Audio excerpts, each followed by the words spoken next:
as you're coming up, you got to be in a couple different groups, the Turnout Brothers, B-Boys.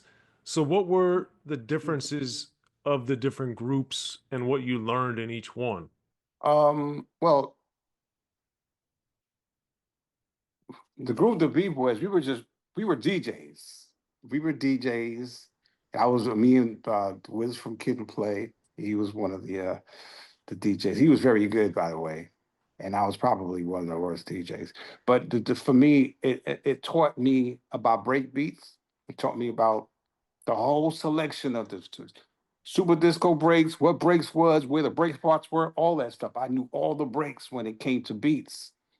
And I think having the knowledge of being a DJ helped me to become a producer later on in life. Because most DJs become producers. You don't find rappers becoming producers. It's usually the DJs. But my knowledge of having records of being a DJ is what propelled me to be a producer later on in life. So yeah, so but being in the B-Boys, yes, that was the foundation of the blueprint of me holding that knowledge later on in life. Then I moved into rapping. Got down with this group called the Turnout Brothers. I was down with Kid and Wiz, and along with Rock and B and another gentleman by the name of Clevio the Rock Child. And we did the routine thing. We had our little outfits and stuff. We was rhyming. We was on uh, the world's famous Supreme Team show. See the vibe from the Supreme Team lived a couple of blocks, couple of doors away from me actually. Yeah, and I had slipped him a tape, and that's how we got on the show. Uh, that was also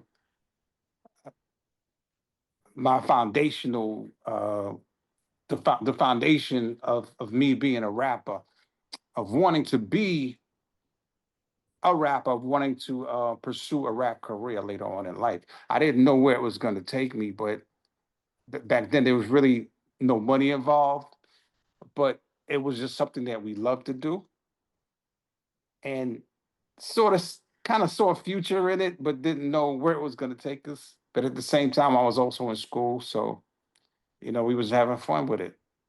And it wasn't until I got to college I took it a little more serious because then Yeah. I saw the opportunity that I could actually make a record. And the reason why is because I had friends that was in the industry. Yeah, so that kind of opened the door and quenched my thirst to be able to be like, I could do this. Yes, you grew up in a amazing area there. Speaking of which, one of the things I was interested too, because on a variety of levels, with Hurby being Haitian and you being West Indian as well, I wanted to get the sense of the family structure because my daughter's mother is Haitian, so I'm very familiar with Haitian culture and been around this stuff for a long time. But my curiosity for you is, especially in that era, how did your parents and your relatives feel about hip hop culture? Did they embrace it? Were they, I know in the book, you talk a lot about your parents being very busy and working, and you have lots of brothers and sisters as well. So, how did that play into how you were raised and how you were getting into music? I mean, it wasn't really hard for me. It, I come from East Elmhurst, Queens, right? That's where I grew up. Yeah, I was born in the West Indies, but but the thing about New York City, there was a big melting pot and a lot of Caribbeans.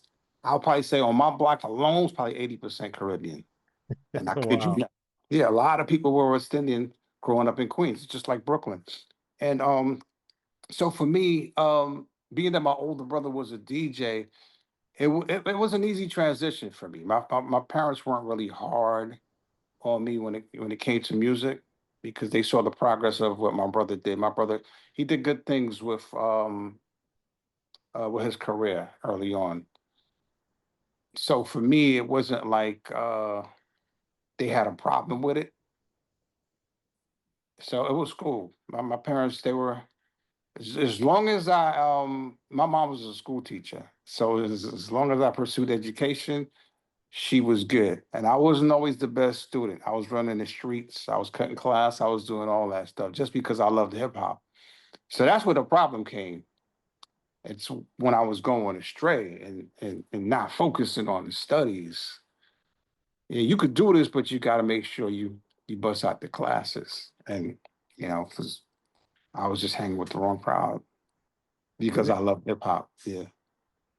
And did you talk about in your book as well, but getting kicked out of school for not showing up enough, not going to enough class, how did that affect with your mom or dad? Did that affect anything as far as pursuing things, or you were able to straighten it up quick enough to where it didn't have any effect? Yeah. Well, it helped me. See, I went to high school of art and design. That's where I started. And I did 2 years there and then got kicked out because I wasn't going to school. I started hanging out with the kids in Harlem. And that's when you talk about 1980, hip hop was bubbling and I was curious. I wanted to know what was going on in Harlem. I wanted to go to the Bronx. I just wanted to just experience all of that. So we was cutting class. I'd go hang out with my friends and I started tallying up all these absents. I think it was like I was absent like 40 times in one semester, something like that. And yeah, so I got kicked out of the school.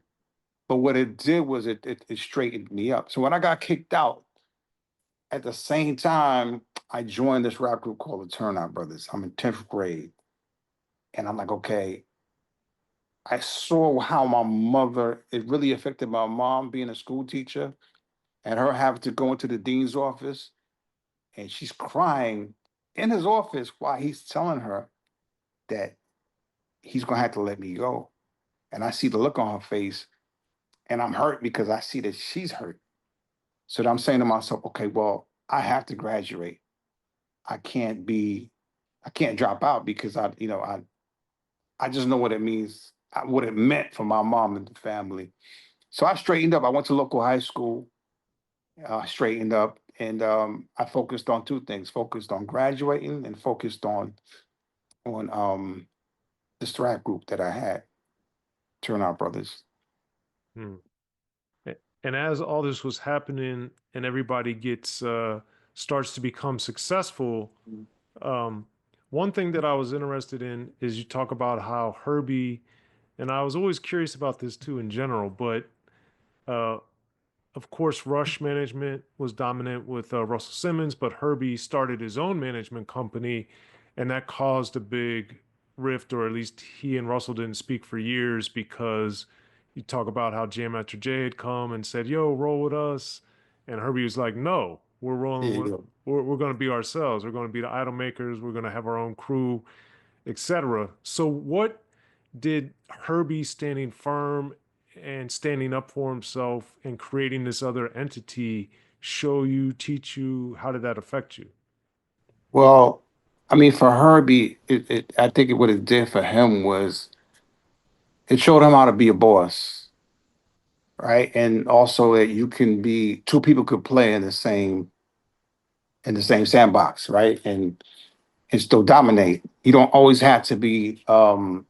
There shouldn't only just be just one person that's ruling, right? There's room for everybody to eat, and I think with Russell, just from the story that I know, and I remember the meeting. I remember Jam Master Jay coming to Herbie's house to ask him um, to give up Salt-N-Pepa for management to Russell Simmons. And but I think that would have been the worst mistake Herbie would have ever made because what Herbie did was he took that idea and he built idol makers. And Salt-N-Pepa was his biggest act, right? And if you think about it, at the time, Russell Simmons was dominating everything. He had Rush Management. He had everybody. And you don't have Salt-N-Pepa. You got Eric B. and Rakim. I mean, everybody.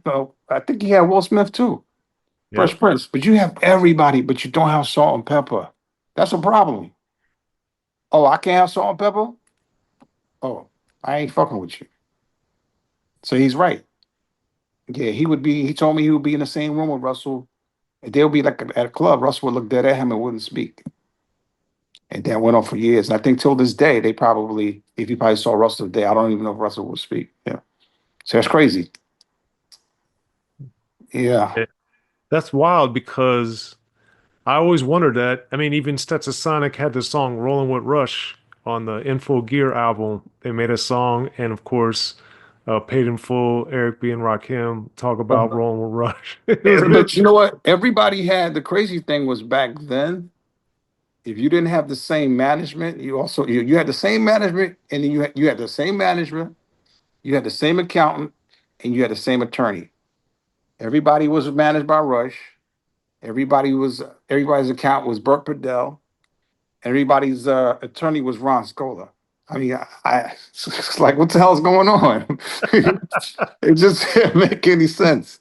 I mean, there's plenty of attorneys out there, plenty of accountants, and I just didn't understand why. I guess I probably see because I think Burt Padell had he had a car service or something like that where he was buying everybody, he was giving, if you had bad credit, he was able to finance a car with him because he had like a either he owned the company or something like that, or he was connected to somehow a family, but everybody was getting the car that they wanted because they didn't have to, you know, you didn't need good credit because you was hooked up with him. So that's probably one of the reasons why a lot of guys went to Burberry because everybody wanted cars. Wow, Yeah, crazy, that's right? that's nuts. Yeah, Now, uh, they were paying high interest too. I bet. I'm shocked. Yeah. I'm shocked.